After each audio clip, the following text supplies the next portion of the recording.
We in Los Angeles, California, South Central, gangland. We at St. Andrews Park, land of the Tray Gangster Crips. Y'all know who I am. I'm Lil Sodi, Mr. H.I.M. All the neighbors know me. We here with Mr. AfroMan. What's going on, man? What's happening? Mr. Because I Got High. What's that? All right, so we're here with AfroMan too. Now, AfroMan, you grew up right here in the same neighborhood as Lil Sodi. Yeah, you know what I'm saying? I grew up down Western a little bit, you know, on the other side of Florence. But yeah, man, it's the same neighborhood, same hood.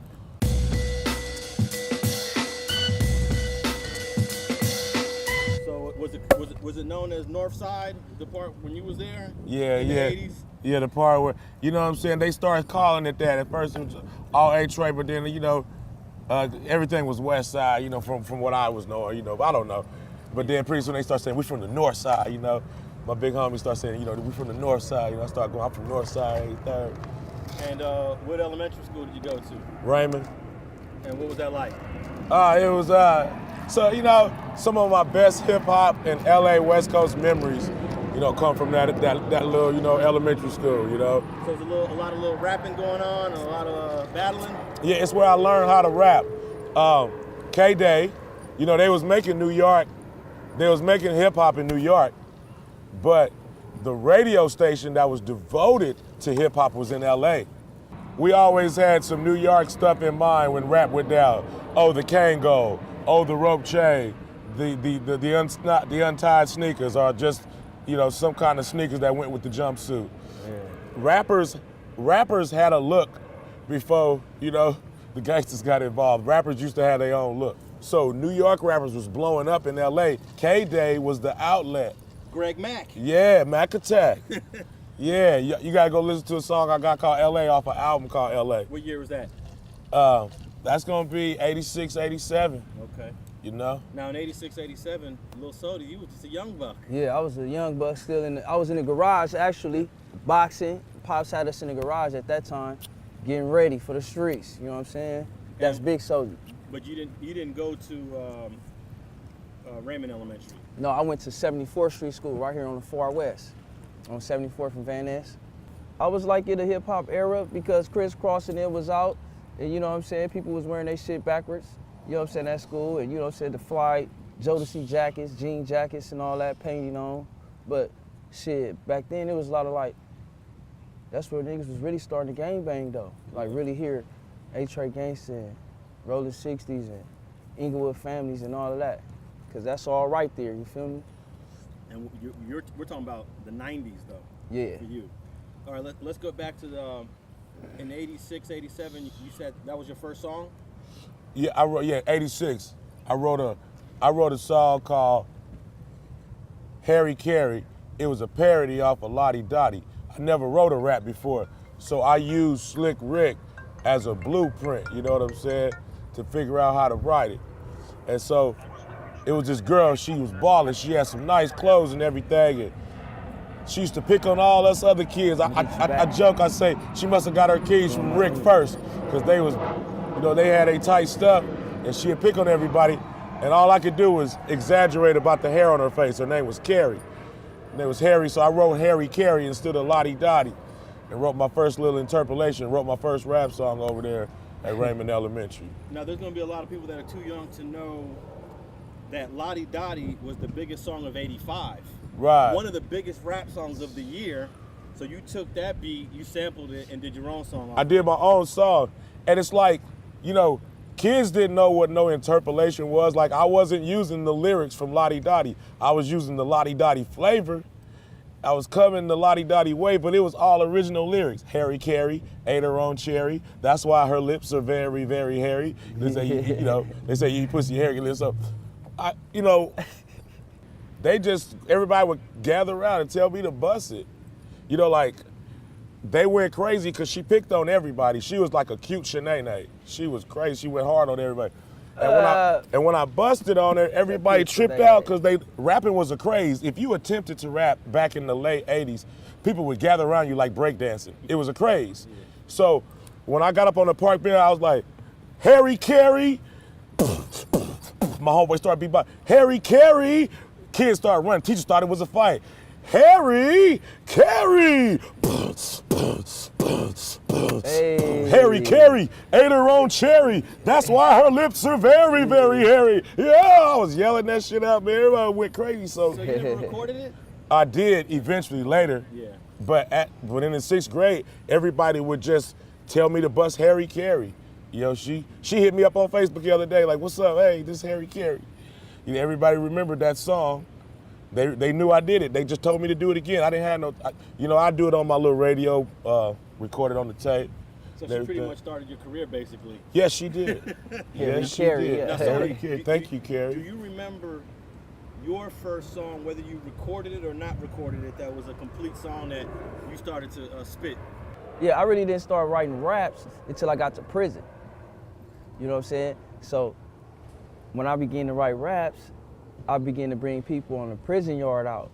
The Hispanics, the white boys, blacks, they're gonna support me anyway. So once I started getting to every race and they started coming to the yard together to hear my raps, I knew I had something. I had to know I had something. That was something that I was just working on since from YA to prison. So I was like, well, why not jump off the front line of this active shit and try to put it all a year of my dedication to music. Something that I like to do. Here you go, Pippin. And was that hard for you to do? Because yeah, you kind of you was mostly in the streets. Yeah, it really was. I mean, you're catching cases, going to prison. Yeah, it really was. And that's something that you if you're trying to do music, you can't do both, as they say. You can't. Yeah. And I had to learn that the hard way. As you can see, you know what I'm saying? I was doing my thing with Jeezy, and then I caught the case. You caught a serious case. A serious case that the Lord helped me, blessed me to get up out of. And from there on, I ended up catching a gun case when I came back from Atlanta.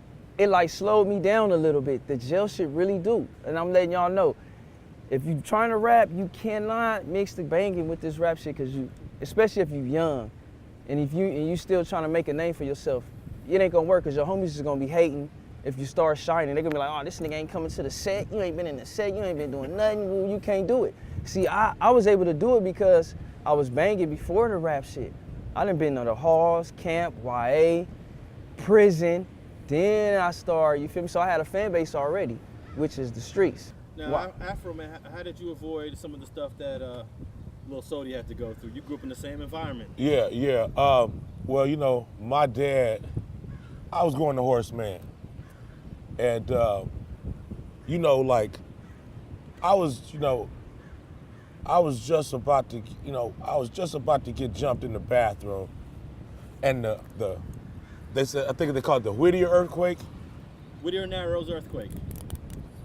That saved my life. Sometimes I think God sent it to keep them cats from jumping on me in the bathroom that day. I went home, told my dad that I just couldn't go to Horseman. I believe that was October of '87.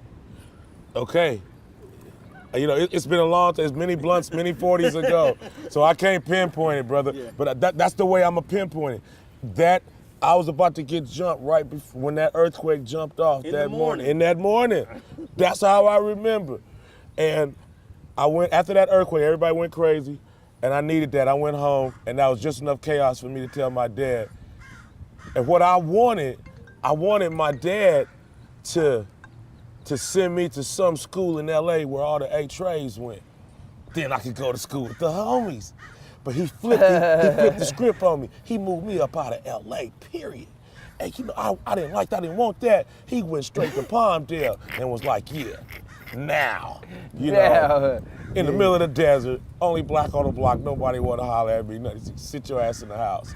So then I got into sports, I got more into rapping, and you know, I was still super hard gangster to myself, but I was out in the desert, man. I was out the way, man. And, you know, a lot of stuff, if I would have had access to the street, you know what I'm saying, ain't no telling. But, you know, my dad, you know, he stepped in and kind of pushed me out the way. So I was going to Palmdale High playing football and then, you know, rapping and stuff out there and everything. And it was more, I picked up on some other stuff. It's a way of life down here in LA, then it's another life outside of LA County. You know what I'm saying? Outside of South Central, rather. You never forgot your ETG roots. I couldn't, you know what I'm saying? Yeah, you can't. I couldn't. I mean, you know, the Jerry curls, the helicopters, the battle rams, the Lolos hopping up and down the block, you know, like, You know, Real life. it mesmerized me. It wooed me. Did you come to this park as a kid? I didn't. You know what I'm saying? You know what I'm saying? I didn't. But you know what I'm saying? I used to. Like I said, I was always on the north. North side, baby, right here. It's a long walk from 69. And you know, like, I was a badass banger, but I had to bang around my dad. Because with my dad, he would virtually kill me. Like, you know, what are you doing up on Western with your pants hanging down and this handkerchief hanging out your pocket? And what are you riding on the handlebars? And what was you doing? You know, like, so I tried to get it in. And I was a bad motherfucker till my dad came around. You know, because he was a monster. Now, you know? if it's hard for people from Tray to go to Horace Mann because it's just pretty much dominated by the 60s, where do you go to middle school if you're from right here? You can go to Bret Hart, but we rather go to Horace Mann because half of that school is ours. From years ago, and then you can go back to interviews and you can hear some of those OGs tell you that. Yeah, before the war. Yeah. Before the war was And then when the war started, it was still, y'all go out the back cuz we coming out the front. That's how I go, you know what I'm saying? They have some of their homies waiting on the front cause they know that's the side homies was coming out of. And then we had the homies in the back waiting on them to come out. So it was like, you know, it was always some shit like that with Horace Mann, man. That's like I was telling you, like, what's junior highs that was active like that? You know what I'm saying? Junior high, and you said who Fauché, right? You know what I'm saying? That's. I mean, you know. So how much time did you spend at Horace Mann? About 2-3 months. I got kicked out. I had to go to Bret Hart. I got kicked out of Horace Mann for fighting. I spit on somebody in the hallway, and we started fighting, and I got in trouble for that. Was that a 68 Tray thing? Or Yeah, but it was like, thing? yeah, it was like you had the Raising Hills back then, like a clique off the north, then you had the 2DCs, and then you had they little cliques over there. So we was kids, be up and coming, you feel me? So I was making my way, like trying to let them know. So I got kicked out of Horace Mann, had to go to Bret Hart, where the Who was at. That's the only school, you know what I'm saying? Pops was like, you can't go nowhere else. I got kicked out of there. Big Sodi. Yeah, I got kicked out of Bret Hart for a gun. Got sent to Henry Clay. Didn't graduate from Henry Clay, I ended up going to camp, you know what I'm saying? But that's just how the way the cookie crumbled. I had good upraising. My parents, you know what I'm saying, my grandparents, I was raised with them till I was 7. But you got one of the rare family situations where both your mama used to represent the hood and your dad. Yeah, my mama was from the set before my daddy. Yeah. You know what I'm saying? A lot of people don't know that. Yeah. You know what I'm saying? Mama Sodi was from the set before, Big Sodi. My daddy hung out over there in Crenshaw High. You know what I'm saying? That's the history a lot of people don't know. You know what I'm saying? Knockout artist. But you know what I'm saying? He eventually came home and ran into the queen. You know what I'm saying? He caught my mama squabbling the nigga down, and he seen how she put him down, and he went and finished him off, and then that's how they hooked up like that. And then all the other little Sodis came along. Yeah, baby Sodi, sister Sodi, and my cousins, Tiny, Young. Rest in peace to Tiny. He died in prison in the feds, so, you know, that's one of us, you know what I'm saying, that's gone up in heaven. All right, so AfroMan, when you moved out to the Antelope Valley with the LA swag, you must have was treated like a celebrity out there, the way they look at people from Los Angeles. It was a bunch of stuff coming at me at the same time. It was like you catching a kickoff. You know, everything coming at you, you know what I'm saying? So I'm thinking I'm just cool. You know, I'm not knowing I'm like Al-Qaeda back then, you know, on the news. They watch the news and, you know, I ain't tripping, you know, and I ain't know when I dressed up and I walked outside, I was alarming people. You know, I didn't understand squad cars just swerving up from nowhere. And, you know, like I see a window go back like this and I'd be just bailing down the street, you know, just thinking, okay, it's just another beautiful day. And next thing you know, them 3 sheriff cars just, whoa, whoa, whoa, just swerving up on me and, you know, hopping out, acting crazy. Out there? Yeah, you know, telling me to go back to LA. And so anyway, there was that. And then, other than, you know, it went from, in LA, it was like, you know, there was the gang hostility, but up in Palmdale, you know, that was more on a back burner. It was more laid back. Nobody wasn't tripping on that. It was more racial. You were around more white folks too. Yeah. Come on, little bro. What's that like? Because there's not too many white folks over here, and then you move over there. Well, I learned a lot. I learned about stereotypes. Like I didn't know black people were stereotyped for watermelon and chicken. You know, I didn't know people thought, we were pimps and hoes and just a lot of stuff, I had to learn and then I learned that some people like to reason, some people, are, you're quicker to squash. So, like, there's an element where cats are squabbing is the communication. Then there's people where they go, you let them know, hey man, I got a problem with this, that, and the other. They go, oh, okay. And so it was a learning experience. Now, did you ever think when you was in school out there that you would actually become a brand? Because I'm looking at these cans right here, and you're basically a brand. Yes, sir. And you've done quite well over the years. When did you ever even imagine that? I have, man. Dreaming is a beautiful thing, and I hate to be a cliche, go back. Martin Luther King said, "I have a dream."